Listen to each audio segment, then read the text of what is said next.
नमस्कार सर्वांना. तर आज आपण पाहणार आहोत मत्ता व दायित्वाचे विवरणपत्र. प्रपत्र क्रमांक 1 अचल मालमत्तेचे विवरणपत्र कसे भरायचे आपण पाहू. इथं प्रथम दिलेला आहे नियुक्तीचा दिनांक. आपली प्रथम जी नियुक्ती आहे त्याचा दिनांक लिहायचा आहे. त्यानंतर पुढं लिहायचं आहे 31 मार्च सन 2026. त्यानंतर अधिकारी कर्मचारी यांचे नाव लिहायचे. इथं आपलं स्वतःचं नाव लिहायचं आहे.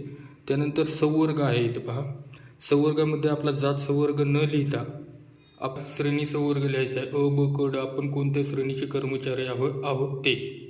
त्यानंतर आहे अनुक्रमांक 1. नंतर आहे अशी मालमत्ता जेथे असेल त्या ठिकाणचा पोस्टाचा संपूर्ण पत्ता, जिल्हा, तालुका, शहर, गाव. इथं पत्ता लिहायचा आहे. त्यानंतर पुढं आहे अशी मालमत्तेचे नाव, संपूर्ण तपशील कंसात घर, बंगला, सदनिका, जमीन या बाबतचे संपूर्ण तपशील, क्षेत्रफळ, अशी मालमत्ता. आता इथं लिहिलेलं आहे पहा, घर आहे, घराची साईज लिहायची स्क्वेअर फूटमध्ये. त्यानंतर पुढचा कॉलम आहे बांधकामाची खरेदीची जमीन असल्यास तिच्या खरेदीची किंमत, संपादित केल्याचे वर्ष नमूद करावे, मालमत्तेची सध्याची किंमत. म्हणजे तिथं वर्ष आपण कधी घेतलेलं आहे, घर किंवा बांधकाम केलेलं आहे कोणत्या वर्षी ते वर्ष लिहायचे आणि त्याची किंमत जी असेल ती सध्याची. त्यानंतर आहे सदर मालमत्ता कोणाच्या नावे आहे. ज्यांच्या नावे आहे त्यांचे नाव लिहायचे. इथे स्वतः असेल तर स्वतःचं नाव स्वतः लिहायचे. जर का पत्नी असेल तर पत्नीचं नाव लिहायचे. नाहीतर मुलीच्या कोणाच्या नावावर असेल त्याचं नाव लिहायचे. आणि कर्मचाऱ्याशी पुढच्या रकान्यामध्ये लिहायचे. 6 नंबरच्या रकान्यात कर्मचाऱ्याशी त्यांचे नाते. मग पत्नीच्या असेल तर पत्नी, मुलीच्या नावे असेल तर मुलगी, मुलाच्या नावे असेल तर मुलगा. त्यानंतर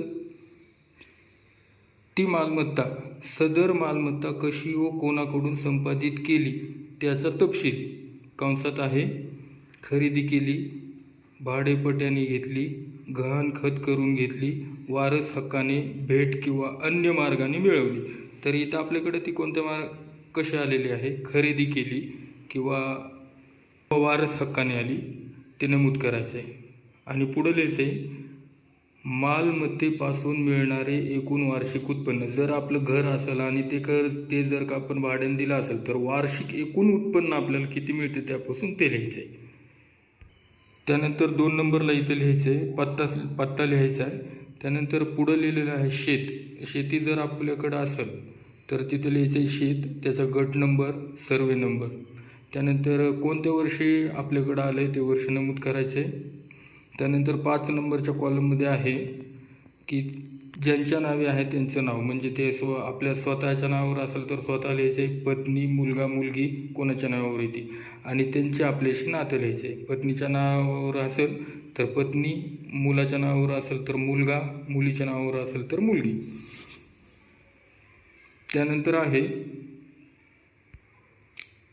त्यानंतर रकाना नंबर 7 आहे आपल्याकडं कोणत्या पद्धतीनं आलेले. जर का वारस हक्काने आलेले असेल शेती तर वारस हक्काने, आणि जर का विकत घेतली असेल तर खरेदी. आणि वारस हक्काने जर का आलेली असेल तर 4 नंबरच्या रकान्यामध्ये फक्त सण, वर्ष लिहायचे, त्याची किंमत लिहायची नाही. आणि खरेदी जर केलेलं असेल तर 4 नंबरच्या रकान्यामध्ये खरेदी केल्याची किंमत लिहायची.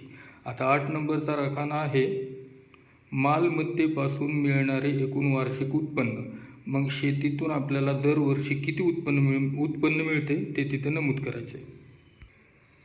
त्यानंतर खाली आहे कर्मचाऱ्याची सही, नाव, पदनाम आणि दिनांक 31/3/2026.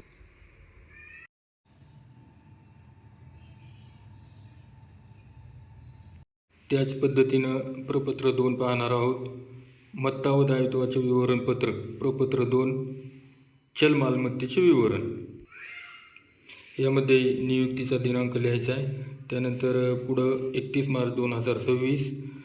त्यानंतर इथं अधिकारी कर्मचारी यांचे नाव म्हणजे स्वतःचं नाव लिहायचं आहे. तसंच पुढं पाहू पदनाम आहे. इथं लिहायचे तुमचं पद कोणतं आहे ते. प्राथमिक शिक्षक, प्राथमिक पदवीधर, माध्यमिक शिक्षक, केंद्र प्रमुख, मुख्याध्यापक किंवा जे असेल ते पद लिहायचे. त्यानंतर इथं संवर्ग आहे. जात संवर्ग न लिहिता आपण कोणत्या श्रेणीचे कर्मचारी आहोत हे श्रेणी अ ब क यापैकी कोणती श्रेणी आहे ते लिहायचे. त्यानंतर आहे आता खाली पहा याच्यामध्ये अनुक्रमांक 1 मध्ये लिहायचे बँक बॅलन्स पुढच्या रकान्यात लिहायचे चल मालमत्तेचा संपूर्ण तपशील बँक पोस्ट ऑफिस इत्यादी पत्त्यासह इथं लिहायचे बँकेचे नाव, मग कोणत्या बँकेत आपलं बँक बॅलन्स आहे ते लिहायचे. त्यानंतर पुढच्या रकान्यामध्ये आहे खात्यावर असलेली रक्कम रोकड सुलभ मतेचे दर्शनी मूल्य विमा पॉलिसीद्वारे आश्वासित रक्कम जवाहीर चांदी किंवा अन्य मौल्यवान धातू रत्ने व इतर जंगम मालमत्ता संपादित केली त्यावेळी मूल्य किंमत. मग इथं आपलं बँक बॅलन्स किती आहे तो आकडा लिहायचा आहे आणि पुढं लिहायचे बँक बॅलन्स कोणाच्या नावावर आहे, स्वतःच्या नावावर आहे, पत्नीच्या, मुलाच्या, मुलीच्या, कोणाच्या नावावर आहे ते लिहायचे. ज्याच्या नावावर असेल त्याचं नाव. अनुक्रमांक 2 लिहायचा आहे. त्यानंतर चल मालमत्तेच्या विवरणमध्ये लिहायचे सोने चांदी. पुढच्या रकान्यामध्ये लिहायचे सोने चांदीचं वजन किती ग्रॅम तोळे, त्याची आजची किंमत किती आहे आणि कोणाच्या नावावर आहे. जसं आपण पाहिले स्वतःच्या, मुलीच्या, मुलाच्या, पत्नीच्या, कोणाच्या नावावर येते. त्यानंतर पाहू 3 नंबरला आपल्याकडं 2 व्हीलर 4 व्हीलर जे असेल ती. त्यानंतर पुढच्या रकान्यात लिहायचे वाहनाचा प्रकार, म्हणजे ते वाहन कोणत्या कंपनीचं आहे, hero Honda, Maruti Suzuki, Hyundai कोणत्या प्रकारचं आहे, कोणत्या कंपनीचं आहे ते. त्यानंतर त्याची किंमत लिहायची आणि ते कोणाच्या नावावर आहे, स्वतःच्या, पत्नीच्या, मुलाच्या, मुलीच्या, ज्याच्या नावावर आहे त्याचं नाव लिहायचं इथं. त्यानंतर अनुक्रमांक 4 पुढं लिहायचे पुढच्या रकान्यात वरती ठेव मुदत ठेव. पुढच्या रकान्यात लिहायचे पुन्हा कोणत्या बँकेत आपली ठेव आहे त्या बँकेचं नाव आणि पत्ता आणि पुढच्या रकान्यात लिहायचे किती ठेव आहे आणि पुढच्या रकान्यात कोणाच्या नावावर, स्वतःच्या, मुलाच्या, मुलीच्या, कोणाच्या नावावर आहे ते. त्यानंतर अनुक्रमांक 5 मध्ये GPF, जुने कर्मचारी असतील तर GPF, नवीन कर्मचारी असतील तर त्यांचं NPS DCPS. त्यानंतर कोणत्या कार्यालयात आहे त्या कार्यालयाचं नाव. आजपर्यंत आपल्या GPFमध्ये किंवा NPSमध्ये किती रक्कम आहे ती रक्कम लिहायची आणि इथं GPF NPS हे स्वतःच्याच नावावर असणार आहे त्यामुळे स्वतः लिहायचे इथं. त्यानंतर अनुक्रमांक 6 मध्ये LIC. त्यानंतर LIC कार्यालयाचं नाव, LIC एकूण बॉन्ड कितीचा आहे, त्या बॉन्डवर किती आकडा आहे तो आकडा इथे लिहायचा आहे आणि कुणाच्या नावाचा LIC बॉन्ड आहे, स्वतःच्या, मुलीच्या किंवा मुलाच्या, हे नमूद करायचे. आणि इथं मी एक LIC लिहिली, तुमच्या जर जास्त असतील तर ते खाली लिहू शकता, नमूद करू शकता.